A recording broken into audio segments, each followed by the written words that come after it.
1. Welcome everybody to Weiss Camera Action. I, of course, am your host, Aaron Weiss, alongside the king of Corridon himself, Alex M. Weiss. Me. And joining us once again I've seen Dead Man's is Chest the again. Duchess of Dunwoody, the Sage of Sandy Springs, Erica J.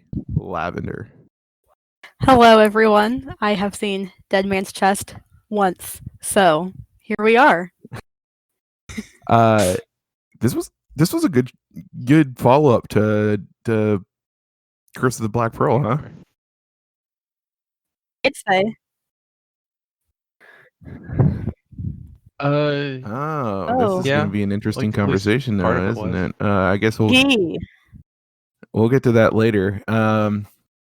Of course, this is Weiss Camera Action, the show where each and every week on your favorite podcast service, Erica, Alex, and I review movies/series of movies. If you like that and want to be a part of the show, go to patreon.com/Weisscast, where $1 a month grants you the ability to ask questions that you want to be aired on the podcast, or you can write in your Darmok reviews.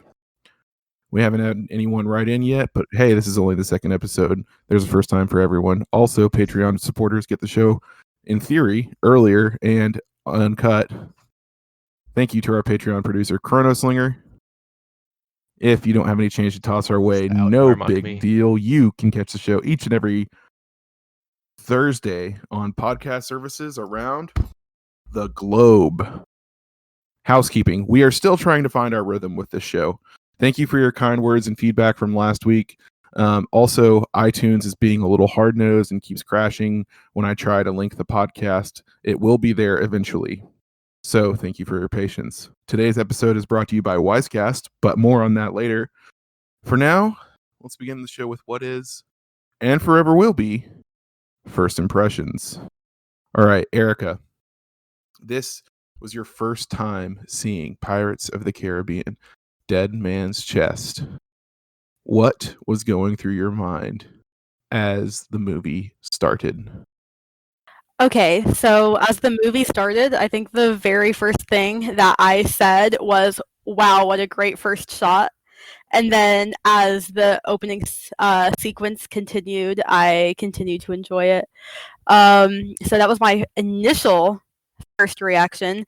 And then as the movie continued, I don't know, I don't want to give away my order of how I would rank the movies, but just as it was happening, I was like, I kind of feel like this is in a lot of ways similar to the first movie, but I didn't want to say done better. I just was like enjoying it maybe more thoroughly because I was familiar with the storyline at this point. I was familiar with the characters, kind of how the movie, this kind of movie goes, I suppose. Anyways, I was thoroughly enjoying it. My first impression is a very good first impression.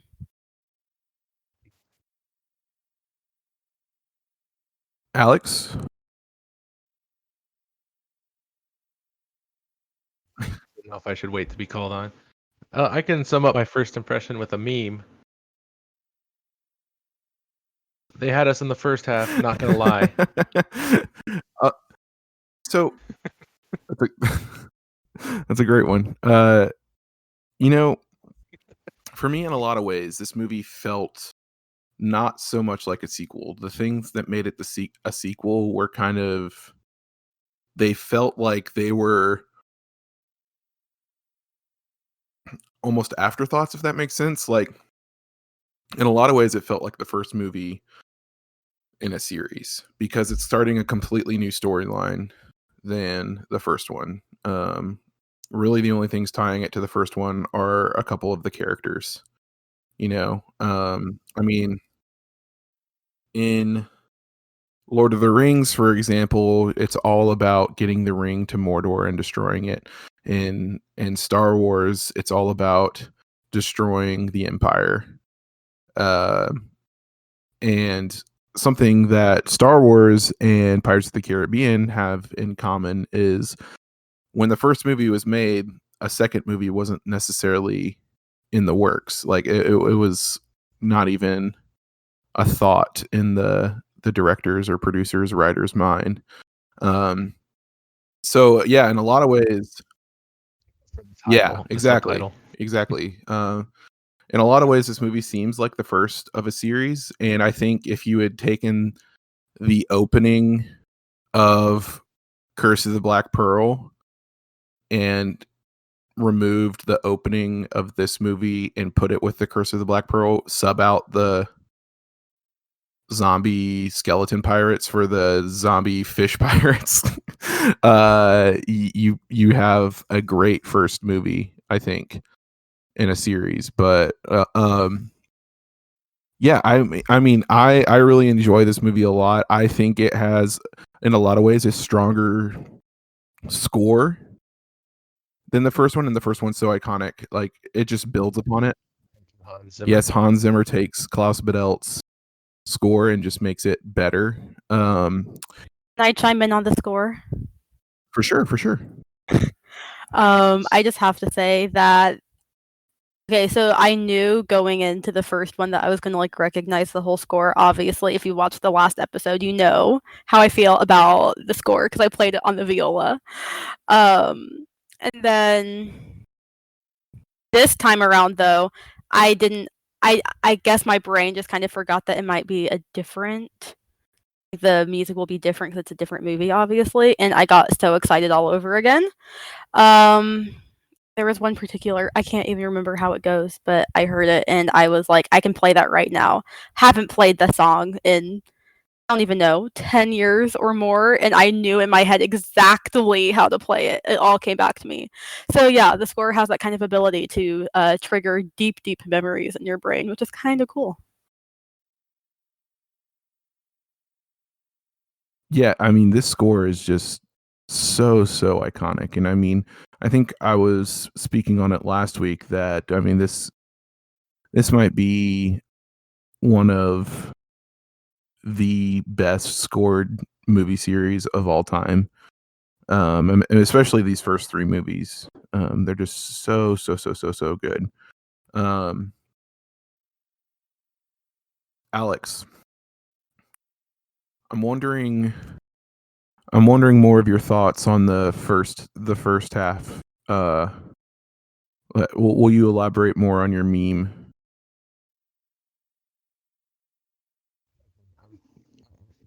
I'll admit, I watched this movie almost a week ago. It's not as fresh in my mind as the Curse of the Black Pearl was when we recorded for that one.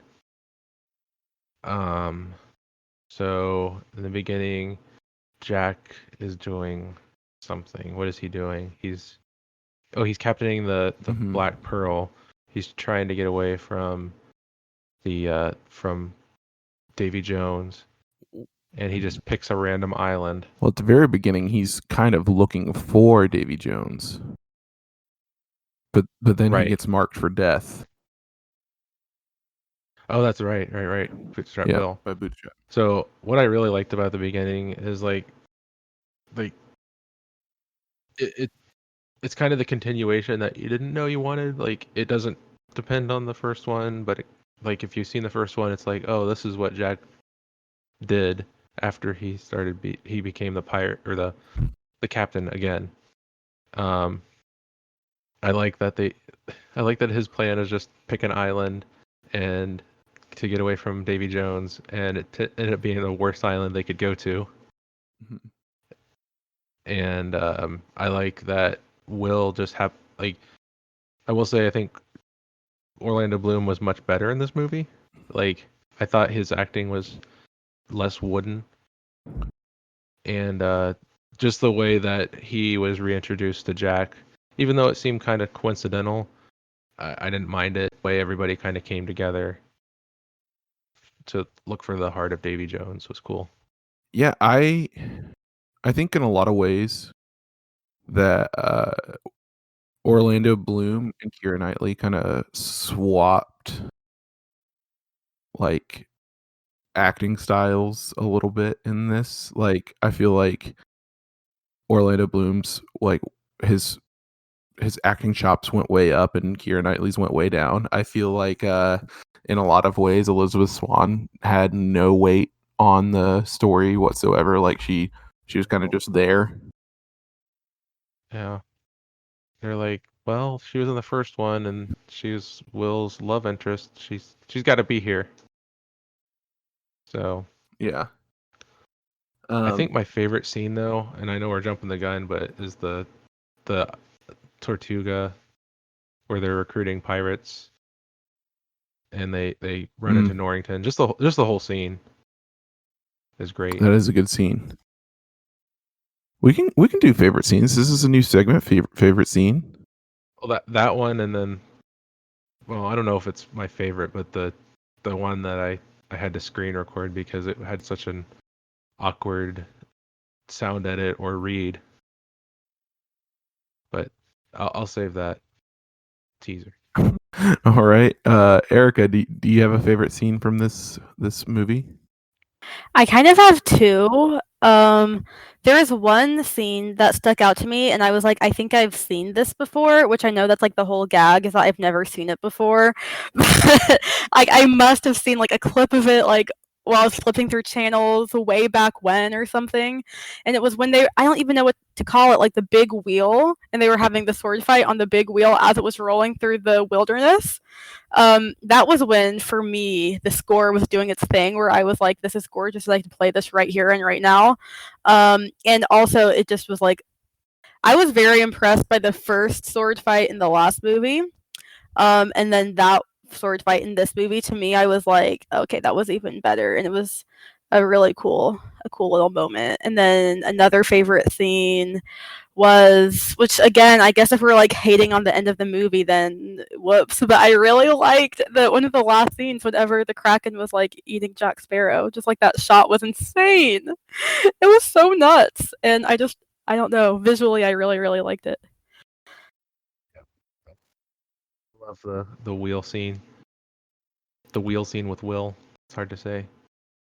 But that's the like one of the main scenes that sticks out in my mind, and like it's for being so memorable. I completely forgot that Norrington was in that scene until I watched the movie. Like I don't know why I didn't know he was not in the scene. Like I guess my memory relegated his role to the third movie. Very interesting. I love that scene too. That three-way sword fight. Yeah, like Erica was saying, I mean the sword play in the first movie was so good, and I was like thinking that there's no way that it can get any better. And then they brought this just ridiculous scene where they go from the beach into the woods, into this church, onto this water wheel, and then just start rolling through the jungle. And it's so good. The choreography is just expert, and we actually did confirm, ladies and gentlemen, last week that it is the same choreographer as The Princess Bride. So good job. First movie was, but yeah. I'm sure that this one is too. I mean, it's just so good. It's so good. There's no way that it's not. That scene's really, really, really good. Of course, I love the very end. The very end when Barbossa's walking down the stairs. Yeah. My man's back. My man is back. I think what is the scene that we keep talking about with the wheel? Is that the one where Pentel and Rigetti are looking off in the distance and explaining what's happening? Because that is just golden. Yeah, it is. That is my favorite Pentel and Rigetti scene. But well, besides the one where Rigetti's reading the Bible. Yes, that's really funny too.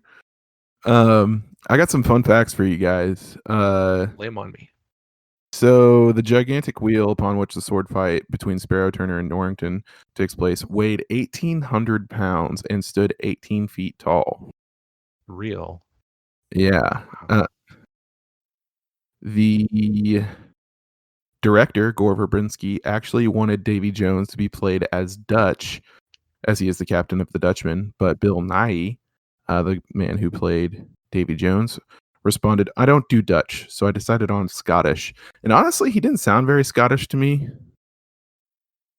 I don't know if he had like a twang of Dutch. I don't know, but didn't sound very Scottish to me. The movie was shot back to back with Pirates of the Caribbean at World's End. So these movies were written. That means they were written in tandem, and I think that's the way to do movies that have sequels. Like small detour here. Yeah. Do you remember the period in time before the MCU was a thing, where the thing to do in Hollywood was make movie 2 and movie 3 together? Like that was kind of a trend, like Back to the Future, The Matrix, Pirates of the Caribbean. Oh yeah. I'm sure there's others, but it was just like if a movie was a one-off and then it got a sequel, it was like, oh no, it's a trilogy. It's not just a sequel. Mm-hmm. So I vaguely remember that. Vaguely. Just a runtime of 151 minutes with a budget of $225 million. On opening weekend, it grossed $135 million. And at the time, it was the fastest movie to gross over $100 million, doing so in just 2 days. wow. It ended up grossing over $1 billion worldwide and became the highest grossing movie of 2006, which is really, really cool. Most of the original cast comes back to reprise their roles with new characters added. Tom Hollander plays Cutler Beckett, who is one of the villains of the movie. Bill Nighy, of course, plays Davy Jones, which is the other villain in this movie. Skarsgård is that Bootstrap? Stellan Skarsgård is Bootstrap Bill Turner. And most of our favorite people from the original movie are back, reprising their roles. I read that Stellan Skarsgård was the only character on the Flying Dutchman to not have any CGI done to him. Everything was prosthetic and real. Yeah, it took over 4 hours to do his makeup. Which is like, he looked gross. Like he was like dripping with this nasty seawater all the time and had like a clam sticking out of his head. I wonder how often they just had to pour water on him, like just in between every take. Yes. Come here, Stellan.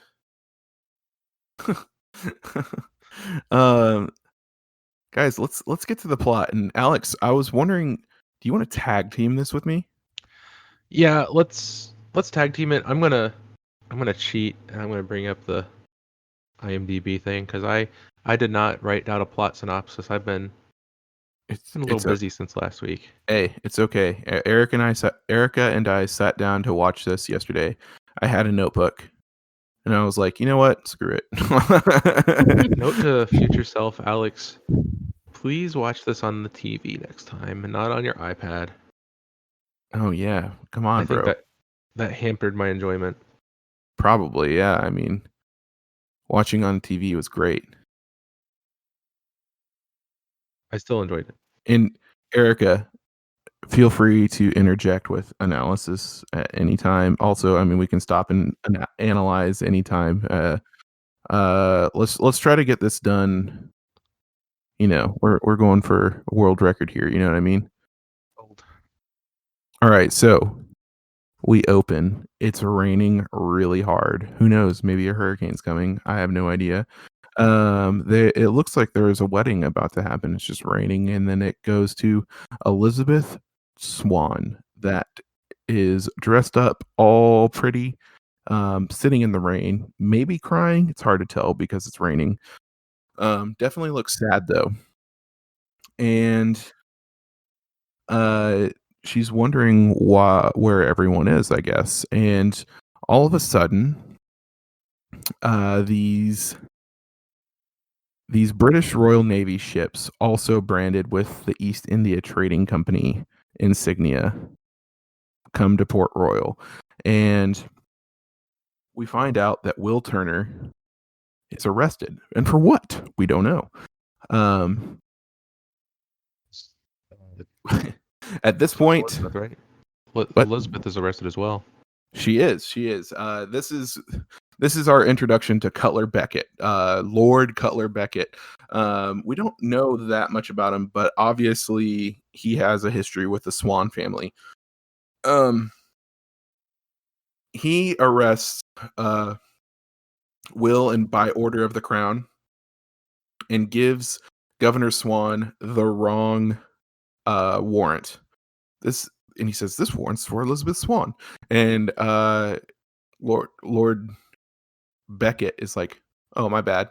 Arrest her too. And they both get arrested for helping Jack Sparrow escape the gallows in the previous movie.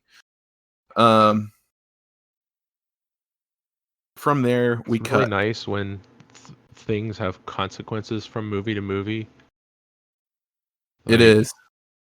I love TV and stuff like that, but when episode don't have consequences, like the giant reset button, I'm like, come on. Yeah, it's so annoying. It's so annoying. From there, we cut to this just terrifying island. Seeing this movie as an almost 12-year-old way back in the day, this was very scary. I mean, I still have no idea exactly what the island is. It's obviously some kind of prison island where they kind of just, like, if someone dies, they put them in a coffin and throw them out to sea, like that kind of thing. It's very terrifying. And we see this one coffin get thrown to the sea, and a bird lands on it, starts pecking on it, and then a gunshot through the coffin kills the bird. And who comes out of that coffin besides Jack Sparrow? Once again, our hero, Captain Jack Sparrow, is back, and this time we're wondering, what the heck is he doing? I mean, I think his introduction in the last movie was, like I said, it was super iconic, probably one of the best character introductions of all time. But in this one, this is like when you kind of start to like, well, why? Like, this is when you start to question like plot points with Jack. He rows his way back to the Pearl with the leg of a deceased person. Just casual stuff. And when they get back to the ship, the crew is like, so did you get what you were looking for? And he's like, yep. And he pulls out this cloth with a drawing of a key. It's not a picture. It's a drawing of a key. And of course, everyone's very confused. Everyone's pretty mad. Some of the crew seems mutinous, and he has the cloth, and it's a drawing of a key, not a picture of a key. It's a drawing. It's very important. From there, who do we cut back to? We cut back to Will. Will is making a deal with Cutler Beckett. Beckett wants Jack's compass, and we don't know why. He just wants this compass. In exchange for his and Elizabeth's freedom. He's going to keep Elizabeth as collateral. And you know what? I don't like Cutler Beckett. I really don't. At least not in this movie. Like, I don't understand why we needed two villains. You know what I mean? Like, I kind of understand a little bit that they needed a villain for the next movie. Oh no, I don't understand. I have no idea why he's in this movie. I don't like his character at all. Like, I guess I get that he represents corruption in the crown, but like, like he's kind of unnecessary in a lot of ways. I think Davy Jones was a fine enough villain without him. And I think the only reason he's in this movie. Folks, upon recording this episode of Wise Camera Action, we ran into the technical difficulties with our recording program, so some of the stuff in the middle may have gotten cut out. Sorry for the inconvenience. I'm sure that there was some really valuable insight that you're missing, but hopefully the episode still makes sense, and we just wanted to get you the content you so crave. Thank you for your patience.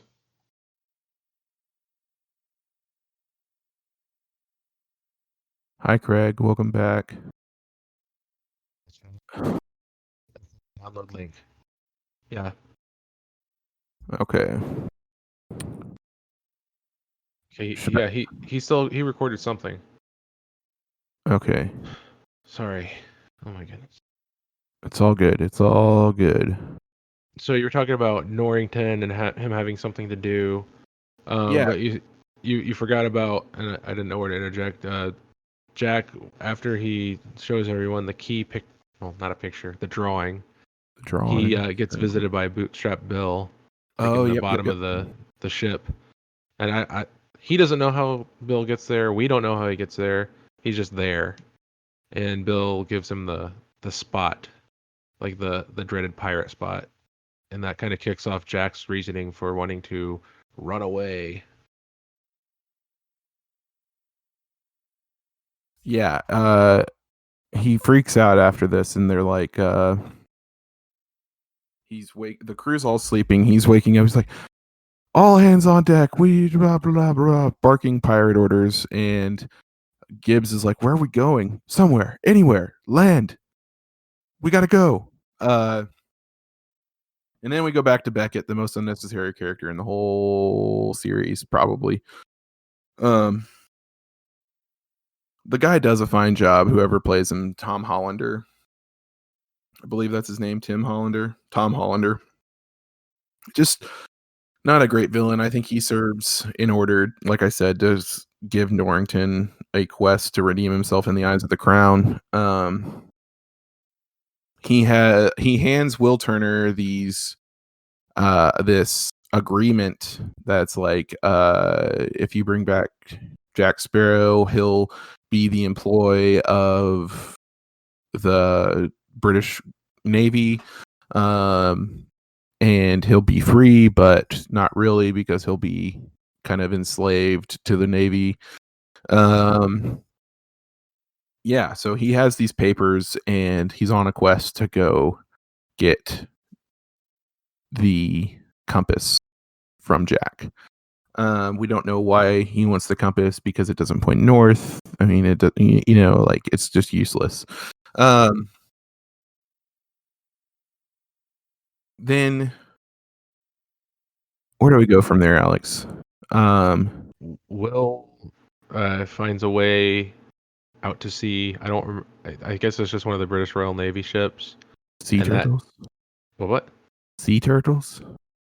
Yeah, sea turtles. He commandeers some sea turtles, and they get wrecked by the Kraken, and then he washes ashore. Yep. Mm-hmm. He washes ashore the same island that the Black Pearl just ran aground at, and he's like, "Oh, good, there's the Black Pearl. I need to find Jack now." Yeah. And sometimes, like, I don't know how long they had been there, but the Pearl crew had been there for a while, long enough to get captured and for Jack to be named King of the Cannibals. Yes. Let's just talk about this scene real quick, shall we? This is one sentence in the synopsis, but it's a pretty long scene. It's a very long scene. Erica, I'm wondering what your thoughts were on this scene, because it just seems very kind of random in the movie to me. This whole scene where they're on the cannibal island. Right, yeah. It's one of those things where I feel like when I first watch a movie, I remember like really big scenes really, really well, and this just was not one of them. I think because it did feel very random. I'm trying to even remember the ins and outs of it, and I'm like, what even happened during the scene, and like what was I even looking at? Yeah, it's not one of those scenes that is a favorite or a standout or anything. I don't really even have a picture of it. Yeah, I mean, it kind of changes the tone of the movie a little bit, and when the crew is in those cages suspended above I guess it's the river or whatever. It's like they're in that gorge, right? And they're trying to escape. I love that like almost circus music type stuff when they're swinging the cages trying to hit the wall in order to climb up. And then they realize that they don't need everyone to crew the Pearl. And then it's like a race. Yeah, I mean that's probably my favorite part of the scene, but the rest of the scene is just like it's kind of weird, kind of creepy. I don't condone cannibalism. That's my stance right now. You hear that on Weisscast. I do not condone cannibalism. We're taking very big stances here on Weiss Camera Action. Next week, another hot take. I gotta say, I think my favorite part of the scene is towards the end of it. Like, also, like I was trying to remember last week how Pincel and Rigetti come back into the story, and they come back in the story because they're just floating on some boat in the middle of the ocean, and they happen upon the same island. Like they just row up and they're like, "Oh, there's the Black Pearl. We can take that over." And they have the jail dog with them for some reason. But I like the very end of the scene where the cannibals are chasing Jack. Jack's like, get back to the ship, and everybody, like Jack and Will and the crew and Pintel and Rigetti get onto the ship, and then the natives or the cannibals see this dog and they're like, that's our new god, and the chase after the dog. Like it's completely random. It doesn't make sense. Like they would want to eat Jack. That makes sense. They're cannibals, but why would they want to eat a dog or worship a dog? It's ridiculous, but I think it's kind of funny. Yeah, I mean, the dog is so cute. I'm on a kind of a dog kick right now. I mean, I kind of always am. I really like dogs, but is so cute and just like, oh man, this is the new dog king. Oh, be my king. It wouldn't have made much sense, but I think they kind of missed an opportunity to keep bringing the dog back in ridiculous situations. Oh yeah, it's okay. Kind of like the opposite of what you were talking about earlier.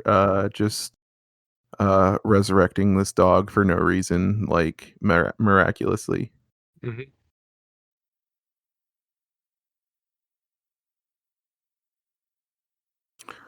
I'm gonna skip over some parts in the synopsis. Like, I mean, this is a 2.5 hour movie, for crying out loud in a bucket. Like this movie, we actually ended up taking a break at exactly halfway through this movie, Alex, and we went to go get coffee. We didn't even mean to pause it at exactly halfway. It just happened to be exactly. Yeah. We came back and we were about to press play. I was like, wait a second. We were within like 2 seconds of it being perfectly the halfway point. It was kind of nuts. But hey, it was really good coffee. If you're ever in Dunwoody, Georgia, Crema coffee, real good. Indeed, big fan. So, what do you guys like? The next part involves Elizabeth's re-entrance into the story. She escapes from jail. She finds her way across a vessel disguised as the Wikipedia says as a cabin boy. I did not buy for 1 second her being a boy. Like maybe just because I knew it was Elizabeth Swann, but like she did not convince me that she was a cabin boy.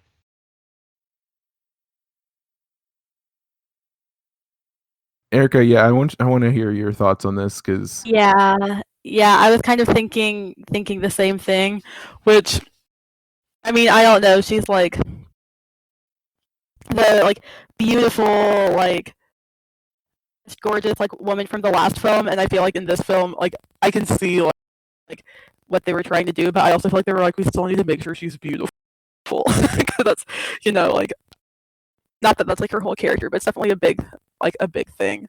So it was kind of I agreed. I didn't buy for a second that she could like be a random little boy from the ship, but yeah, I can see what they were doing. I think she looked different enough, I would say. We thought that she was a little boy, but at least not like her usual self. I don't remember if it's now or not, but I did kind of enjoy the ghost dress, and she was kind of outsmarting the other people. Yeah, that's what, like, she makes the dress fly in the air, makes everybody think that there's a ghost on board, and then they're like, what is this dress? And then she eventually just lights a bunch of gas on fire, something, and it spells out Tortuga, and they're like, oh, that's where we need to go. Like, I don't know. I thought that was cool. So then they go to Tortuga, and there are 2 references to the ride in Tortuga. Anybody know what they are? I'll tell you what they are. There's the guy being dunked in the well and spitting out the water. That's a reference to the ride. And also the band that gets progressively louder or faster as the fight goes on. That's a reference to the ride. There were a couple moments actually while we were watching the movie that I said, I wonder if this is on the ride, because that just was very familiar and I feel like I've never seen that scene of the movie. And I was like, I bet that's on the ride. I think that the band was one of those things that I was like, I think that's for sure a reference to the ride. So I'm glad to hear that confirmed, because that seemed oddly familiar, and I was like, I know I haven't seen this part of the movie, because I've seen hardly any of it. I think maybe a total of like 30 seconds. So now is this about the halfway mark at Tortuga?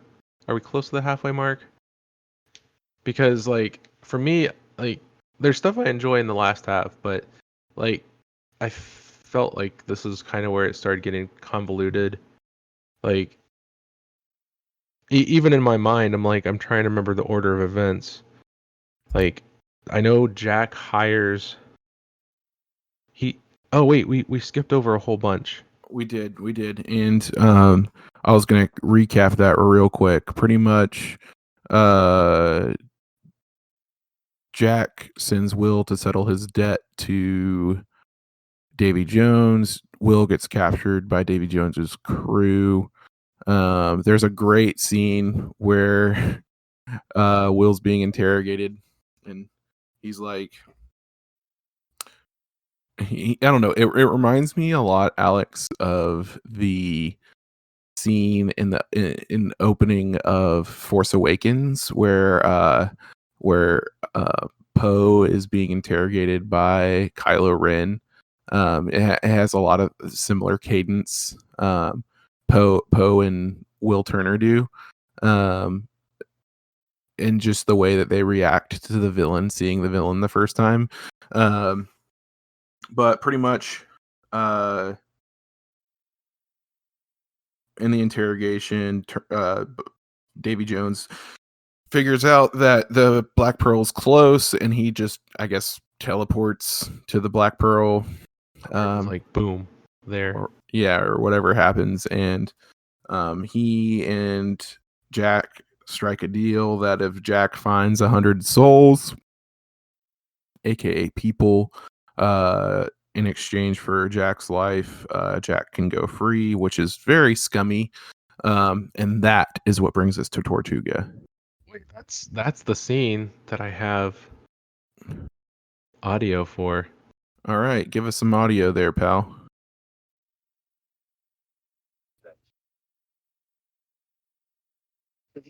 There it was.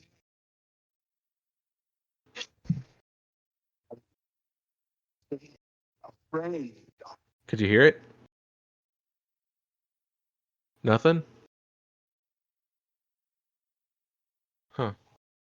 Where? Can you hear that? No.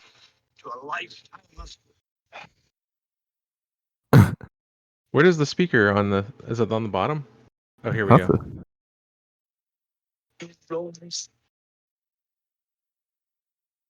A friend to a lifetime of Anything? I heard a lifetime. Okay, here we go. Yeah, that was better. I know where to. Can you get a friend to a lifetime? So, what? What's he say? Just give us. Just tell us what he had such an awkward reading of the word condemn. It sounds like they spliced two audio segments together. Oh, he says, "Can you condemn?" And it sounds so weird to me. Like, and they're showing the back of his head, so I'm like, this has got to be an audio splice. This is. I bet. This is very ironic because you're talking about how bad the audio was and we couldn't hear it. You couldn't hear it at all. All I could hear was lifetime. Yeah, I just don't know where to point on my microphone, I guess. But yeah, okay, everybody listening at home, he's like, "Can you condemn?" He says it like that. "Can you condemn? Can you condemn?" I played it over and over. I'm like, this is so weird. That's a really good impression of Davy Jones. Yeah, I mean, maybe through the audio magic of audio editing, you can insert the clip. It's very possible. So yeah, this was pretty much the halfway mark, and you know what? A lot of stuff after this is like, they go to Tia Dalma. By they, I mean the Black Pearl crew goes to Tia Dalma, played wonderfully by Naomi Harris, who also plays Moneypenny. Moneypenny. I almost said Eve, but that's her nickname or first name. Yep. Moneypenny in the newer James Bond movies, starting with Skyfall, right? Yeah. She plays Tia Dalma really well. Tia Dalma is kind of the witch doctor type character in this movie. And they go to her because they want to find out how to get the chest, right? They want to find out where to get the chest that contains. This reminds me of one of my questions. It didn't really hamper or anything my enjoyment, but this, like, they trade the monkey, Jack the monkey, for the information. And the monkey's been in a couple scenes before, and like there's one scene where he's a skeleton again, another scene where they shoot him, and Jack Sparrow even says, "We have an undead monkey we can trade." And I'm like, the curse was lifted. How is he an undead monkey? Like, I don't get it. I don't really get it either. I mean, Erica, do you have any insight as to why this would make sense? No, I was watching it and I wasn't quite sure either, but the only thing that my brain told myself was, well, it's a monkey, so maybe it's different for monkeys versus for people. Maybe it's just the magic of the curse. I really don't know. That was all I could come up with. But I was wondering that because he shot the monkey and I like audibly. And then I was like, oh, it's okay. Is there a post-credit scene to the first movie? I don't think so. I feel like there might be, because my brain just triggered, like, whenever Erica was talking, like, wait a second. She's like, it doesn't make sense. And I was like, wait, but it does. I remember a scene where the monkey takes a piece of gold. Oh, you know what? That's very possible. Plot is thickening. All right. So this sets them on a quest to find the chest for the key that has been found. Well, actually, the key hasn't yet been found. Guys, there's a lot of interweaving plot lines in this movie. This movie's very dense, very long.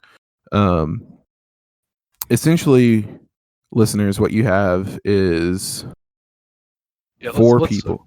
Recap the plot threads here that intercut. Okay, what you have is four people going after one thing, pretty much. So you have everyone is going after the dead man's chest, which is this chest that contains the heart of Davy Jones. Whoever has the heart of Davy Jones controls Davy Jones and thus controls the seas. So Jack is wanting it so he doesn't have to be a part of Davy Jones' crew. Will is wanting it so he can save his father from Davy Jones. Norrington is wanting it so he can essentially regain his old life. And Davy Jones wants it because it's his heart. Like, I mean, it's as simple as that. It's his heart. So from there, I mean, you have 4 different plot lines with 4 different motivations. And in this movie, it's the story of how all these motivations kind of interweave and connect. And that brings us, I mean, the climax of the movie kind of comes late. The climax of the movie doesn't really happen until they get to the island where the chest is, and at this point there's only like 30 minutes left in the movie. This is kind of where it dragged for me, because there's like all this cutting back and forth, and like, you know, they just got to get to the chest, but it takes forever to get to the chest. Mm-hmm. Yeah, I think this movie could have been 20 or 30 minutes shorter. Yeah. I think take it's some 30 stuff minutes longer than the first movie. Yeah, take some stuff out of the, I guess, the, like, right after the midpoint. Take some stuff out there, and then like leave the last 30 minutes plot wise, and it's so good. Once they get to that island, wait, you named the island earlier. You gave me the name of the island. It's Isla Cruces. Isla Cruces. Once they get there, it goes real quick. It's a really good. I mean, that's when they find the chest. That's when they begin sword fighting over the key. By they, I mean, of course, Jack, Will, and Norrington.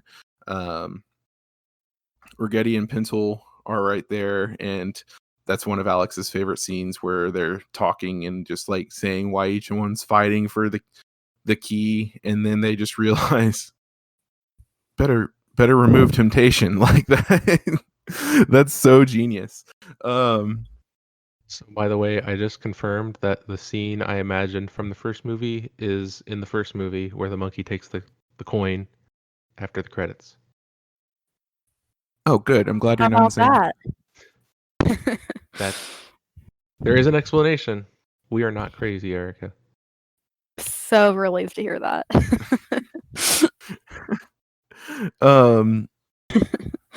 Yeah, I mean, once they get to Isla Cruces, like this, it's so good. Yeah, and before we get there, though, like, I know we jumped ahead to Tortuga, but we kind of jump back to Tortuga now. Like, that's where we re-meet Norrington. He's washed up and in a pigsty, like, crap, what's his name? Mr. Gibbs was in the first movie, and they have a little exchange. I think, what is Norrington's line? He's like, "I'm a step behind you. My story is the same of yours, only one chapter behind." Yeah, that's it. And I don't quite understand why Jack doesn't get 100 pirates or 100 souls. He gets like 5 people on Tortuga, and then he's just like, I'm not gonna worry about it. I don't get why he doesn't get 100 people. Yeah, you saying that it's clicking. Like, why is that scene? That scene just exists to reintroduce Norrington, right? Like that, and I thought he went there to recruit people, but he did. Okay, he definitely did, and I mean that's how Norrington gets involved in the story, and that's also how we get Elizabeth back with the. That's true. The crew, however. Yeah, I mean, you're right. Like that whole plot point with 100 souls, like that at this point, it's kind of moot. It doesn't even matter that he just decides to go look for the chest. Right. Right. So Okay, Davy Jones wants the chest for himself so he can control himself? Is that why he wants his heart? No, not so he can control himself so no one else can control. Well, yeah, I guess essentially that, but it sounds silly when you say it like that. But so essentially so no one else controls him. Okay. He is his own man. Fish. His own squid man thing. Yeah, I mean, Alex, we've been talking about villains and stuff for a long time, and that brings me to our podcast within podcast, Kudu Fudu. Will you hit the music for me? Kudu.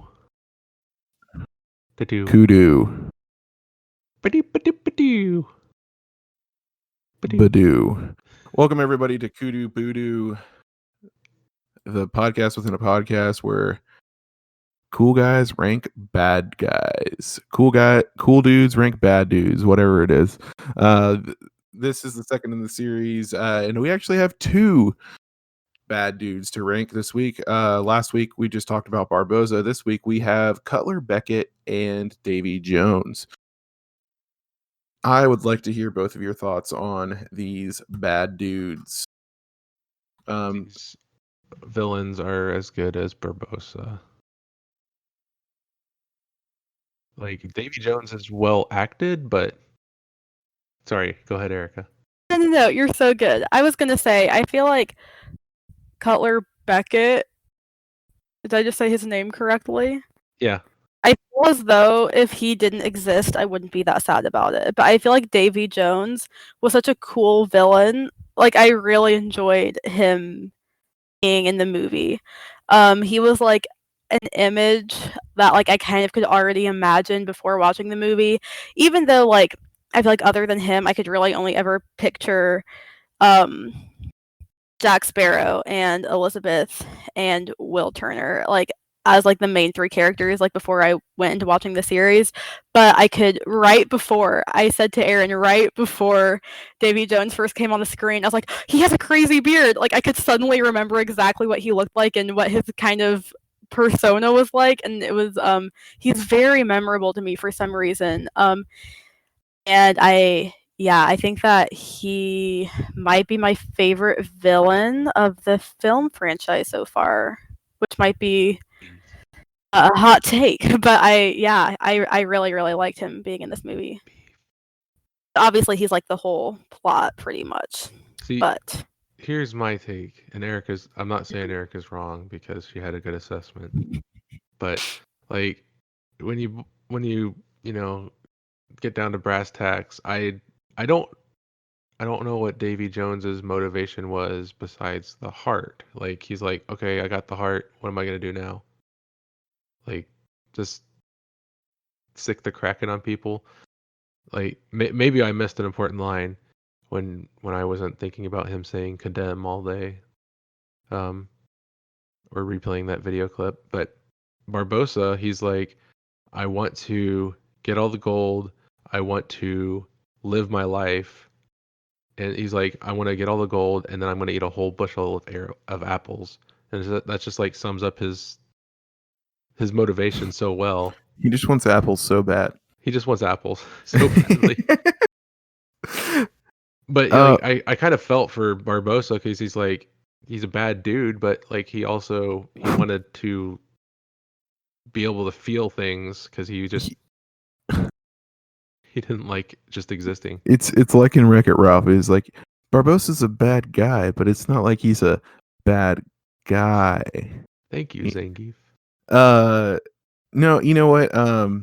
I really like Davy Jones.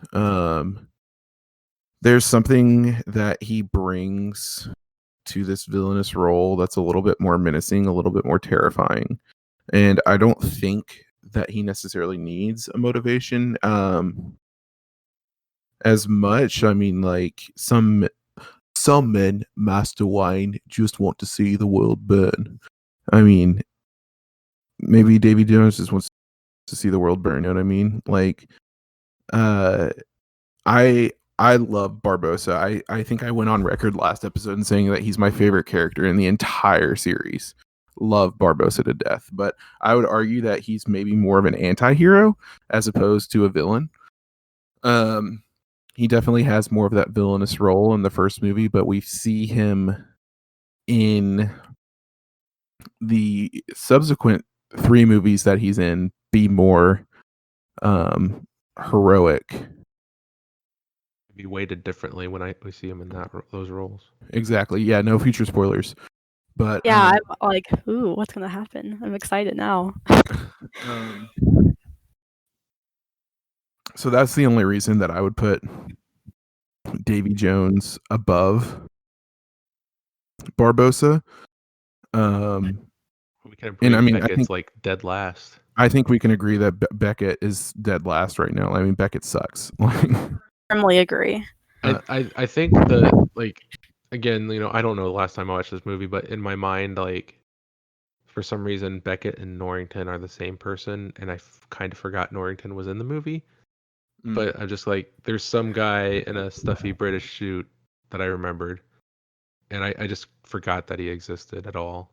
But I remember Davy Jones, he's iconic. He looks iconic. Like, you can't forget those tentacles. You can't forget his accent. You can't forget his weird inflections. You can't forget the way that he plays his pipe organ with his tentacle beard.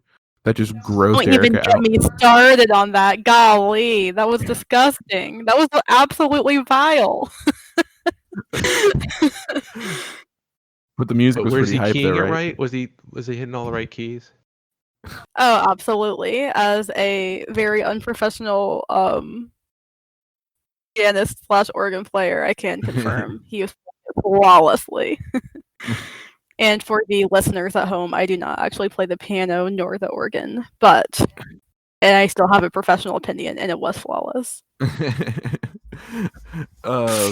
So right now, as of week 2 of Pirates of the Caribbean in review, for Kudu Badu, we have number 1, Davy Jones, number 2, Barbossa, and number 3, Cutler Beckett. Without referencing anything in real life right now, I will concede my point to the greater good. This is not a political podcast, but all I said was the word concede. That's all. I just wish more people would concede. You know what I mean? Mm-hmm. Oof. We didn't really get any new funny dudes in this. No, I would say didn't get new funny dudes, but what if we talked about just Pentel and Rigetti, their scenes, this movie versus last movie? Yeah, their roles. Yeah, I mean, they definitely had a bigger role in this movie. They were a little bit more than comic relief, just slightly, ever so slightly more than comic relief. They get introduced in the strangest way. They're like in a rowboat, like you said, on the ocean, reading the Bible with the jail dog. With the jail dog. And then they happen upon the Black Pearl. And I mean, I'm trying to remember what scenes they're in besides the rowboat and besides commenting about the key. So, okay, I remember at the very end, whenever Barbossa is okay, folks, we've kind of gotten away from the plot, but that's okay. We'll just slash to the end. Captain Jack gets eaten by Davy Jones's Kraken along with the Black Pearl. And then they go back to Tia Dalma. By they, I mean the crew of the Pearl. Go back to Tia Dalma to mourn and to see what to do next. They have this little cheers in memory of Jack. And this is another time when we see Rigetti and Pentel. They're both weeping, which is kind of funny because they weren't ever really part of the Black Pearl crew as Captain Jack was the captain. But then Tia Dalma is like, are you ready to go? Like, are you willing to do anything to save Jack, including go to the world's end? and they're like, yeah, we'll do anything. And then they're like, will you need a you'll need a captain. And then, my gosh, you have one of the most epic entrances of all time. You have good old Barbossa himself, Hector Barbossa. Again, I think I audibly gasped when he walked in. Yes, for sure. He was just walking down the stairs, old Hector, and he takes a bite of his apple, and I forget what he says, but it's iconic, whatever it is, because it's Jeffrey Rush, and then you just get that rush of adrenaline, that Jeffrey Rush of adrenaline, and and boy howdy, are you ready for part 3 of Pirates of the Caribbean? I mean, that's just such a good ending. But yeah, I think that's the only other scene with Rigetti and Pintle. Okay, I wanna backpedal a little bit on their key scene. I know I keep bringing that up, but that when I was watching that, I was like, oh my goodness, they are kind of the Rosencrantz and Guildenstern of Pirates of the Caribbean, and I want more of them, or a entire movie of them just talking about what the other characters are doing from the sidelines. And Rosencrantz and Guildenstern are the comic relief from Hamlet, for anybody who doesn't know. Oh yeah, I had forgotten about that. Is that like the Timon and Pumbaa characters? And Yeah. Okay. So Timon and Pumbaa for everybody who hasn't read Shakespeare. Speaking of Timon and Pumbaa, Alex, Erica, are you ready for this week's ad? Yes. Yeah, it's never been more ready. Is it? Lady and gentlemen, do you love gaming, movie, and or TV? Just one. I love at least one of those things. Yes. Well, shoot dang, do I have the show for you to listen to. Listen to a podcast that started it all, Weisscast, for nearly 2 years now. It has been available on your favorite podcast service, and it has gone through some growing pains, but we finally hit our stride. If you like that and want to be a part of the show at patreon.com/Weisscast, where our $1 a month tier grants you the ability to ask your questions that you want to be aired on the podcast. Also, feel free to correct us when we make mistakes at www.weisscast.com/your-wrong. We'd love to hear our mistakes, and we'll air them in the next episode. Back to the show. Okay, so when they're on the island fighting, let's take the let's kind of go beat by beat with the cross, or the double crosses, and the yeah, there you go. With the double crosses, the who ends up with the heart, how they end up with a heart, and yeah, let's just talk about the island, because the island's like that's the climax, or is it the climax? Yeah, No, it for sure is. It has to be. So right, this is where all plot points converge. This is where all plot points converge. Jack is about to open the chest, and once the chest is open, they see the heart. Will is about to stab it, and then essentially free his father and take control of the seas. And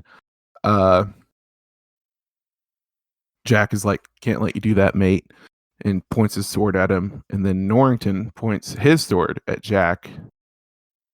And then eventually they're in a standoff, and they say all their motivations. Like, Will's like, I gotta save my father. Jack's like, I gotta save myself. Norrington's like, I want my life back.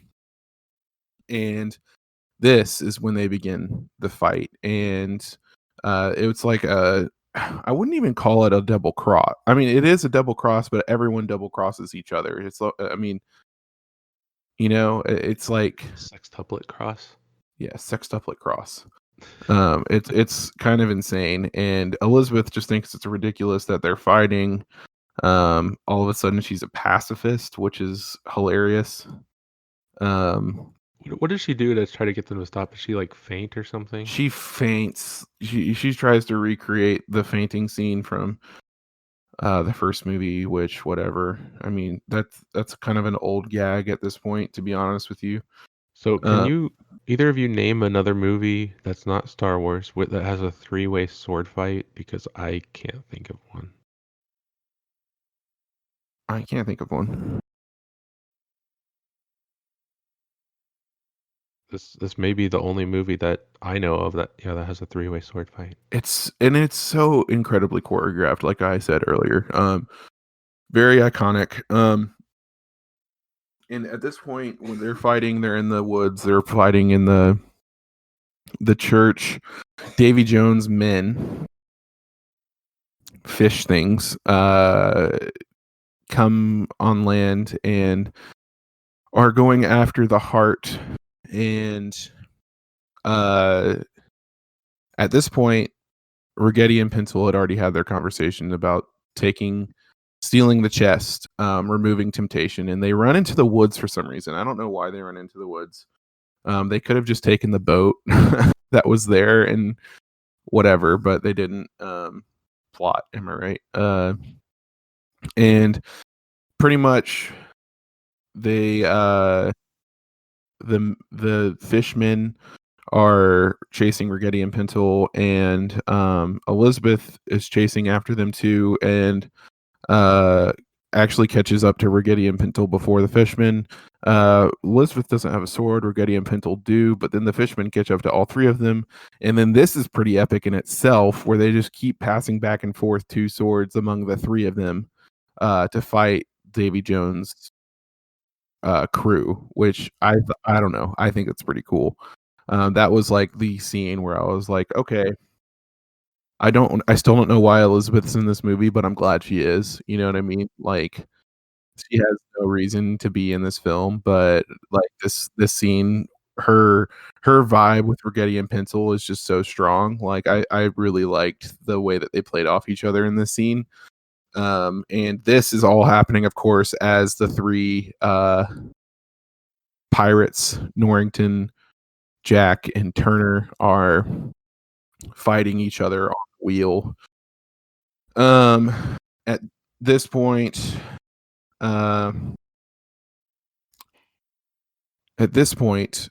the trying to think of what happens. So there's some point where like the wheel falls over and Jack is able to open the chest by himself. He grabs the heart, puts it in a jar of dirt, and leaves the chest behind. The chest is enough to placate the Davy Jones's crew, so they leave him alone. And then he gets away onto the Black Pearl. Yes. Okay. So it's coming back to me now. Jack hides the heart in the jar of dirt that he got from our friend Tia Dalma. Then he gets knocked out by Norrington, and Norrington puts the heart in a bag and puts it in his pocket.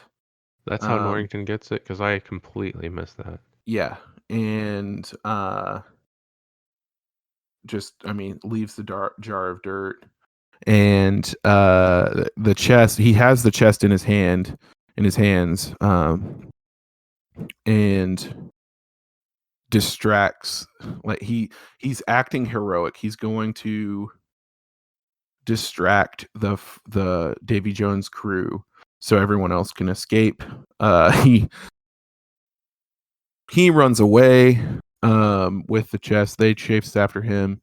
He ends up throwing them the chest, and then off screen he like gets a piece of driftwood and goes to the ocean and starts floating away and gets picked up by the British Royal Navy at because plot. But we don't see any of that. We see Jack, Pencil, Rigetti, Will, and Elizabeth go back to the Pearl. And that is when the Kraken shows up. Kraken shows up and everyone else abandons ship except for Jack. And Elizabeth kisses him to distract him and chains him to the mast. And says, like, the Kraken's after you. You're so selfish. You should go down with the ship. And then he does. The big ball of tentacles and teeth that is the Kraken eats Jack and destroys the pearl, and we are left with a hopeless crew of good pirates, remembering Jack and his final deed. And then we get reintroduced to our boy Hector Barbosa. I want to backpedal a little bit and talk about the Flying Dutchman, because we didn't really talk about that. Right. Like, it's a subaquatic ship that just, like, it has its various crew members in various states of like becoming fish people. And like, I guess that's once you're cursed on the, like, once you're tied to service to Davy Jones, you just become like a shark man or a fish man. And like the thing about the Flying Dutchman is it just pops up where you least expect it and blows other ships out of the water. They can summon the Kraken and just destroy other ships. So like, I guess having control over that ship, which is the motivation for having the heart, is like basically having control over the seas, because you have this like basically this quasi invincible ship that can just intimidate and instill fear into people.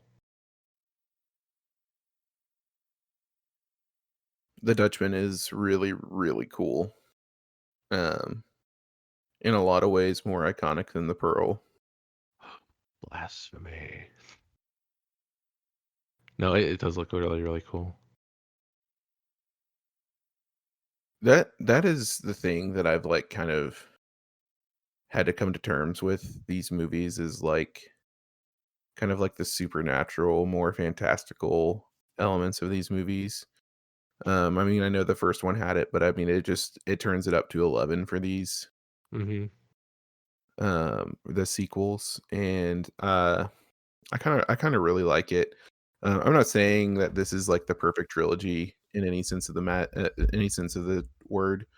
I mean, I think the perfect trilogy is Lord of the Rings, but that's not this in review. That's the second time I've brought up the Rings in this series. Maybe we should review it. Who knows?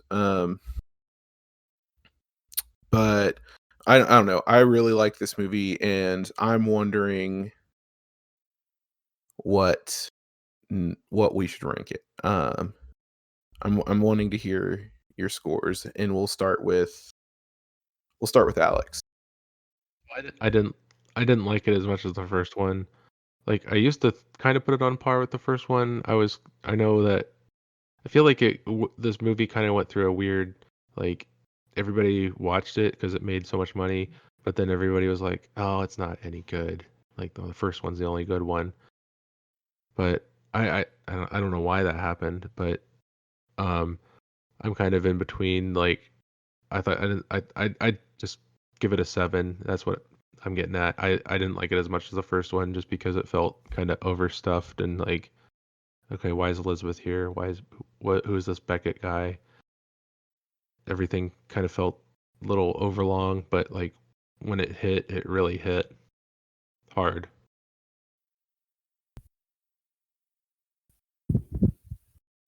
Yeah, I think for me, after watching one, I think like one of the first things I said to Aaron, I was like, okay, I think that I need to readdress my rating of the last movie, because I think that last time I said I liked the last movie like 8 to 8.5, but I think I want to reduce that number now to a 7, which is so rude of me. I'm so sorry. But then I want to give this movie the 8 that I gave the last movie, because I think that I'm more inclined to want to rewatch this one than I am to want to rewatch the last one. Like, I want to rewatch this one like as soon as I can, because I think that I don't know, like I was saying earlier, there's some scenes I feel like weren't quite as memorable, and I feel like if I were to watch it again, I could like grasp everything even better. And also, I just liked all of the elements that were in the last movie that are also in this movie. I don't want to say all of them because again, I agree that Elizabeth was not as like well done, and all of the things that could have been done better in this movie. I was agreeing with y'all on, but I also I don't know, I just love Davy Jones, and again, like I loved the Flying Dutchman, and I loved like I don't know, just the things that were in this movie, like the supernatural, fantastical elements, I really liked more than the last movie. Anyways, so I give this one an 8, and I unfortunately reduced my rating of the last movie to a 7. Controversial, I know.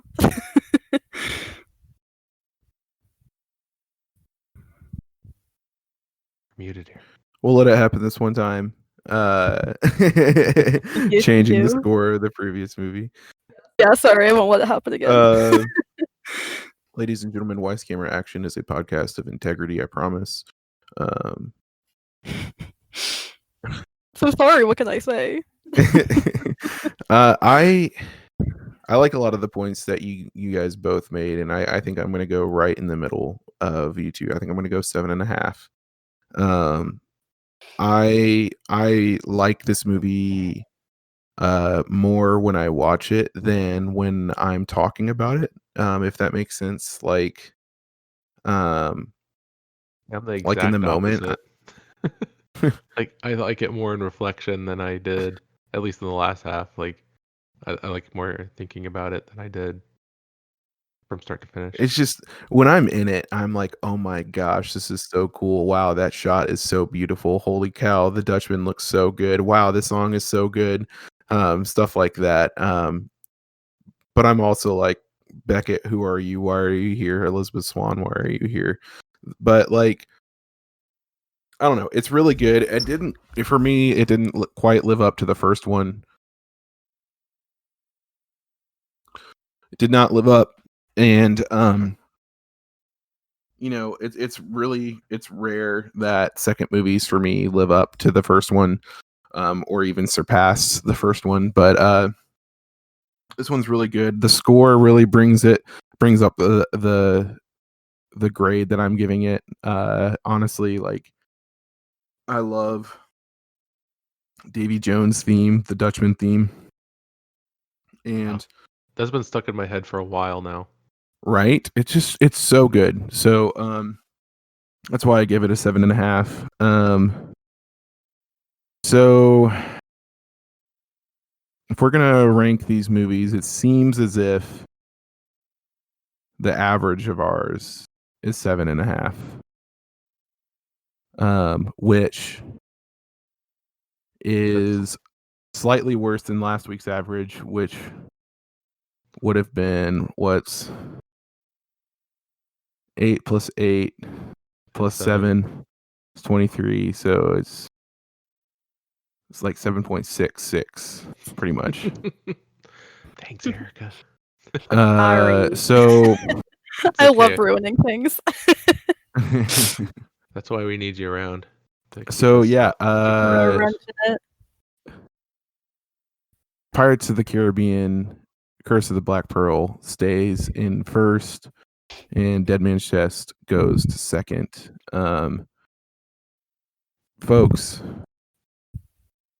this has been Weiss Camera Action, the show where each and every week Alex, Erica, and I will be watching and ranking movies. And you can find us on podcast services around the globe, soon to be on Apple Podcasts. Once I figure that out, I'm so sorry, folks, that it's been taking so long. They've just been booties. To quote my boss, she calls people booties. It's really funny. Prediction for next week, I feel like our opinions will be more divisive. Ooh. But that's just based on what I remember the third movie. Yeah. I can see that. I can see that. That's a good prediction. I am Aaron Weiss. You can find me on podcasts. You can find me on podcasts, but you can also find me on Twitter and Instagram at The Weiss is Right. Erica, where can they find you? You can find me on Instagram at erica.lav, that is LAV, or on Twitter, which I hardly use, so feel free not to check over there if you don't want to, but also I love the free promo, so _lavender_ICA. Yeah, Alex. Find me at Alexander M. Weiss on Twitter and on Instagram, same handle, and you cannot find me at the Four Seasons Landscape.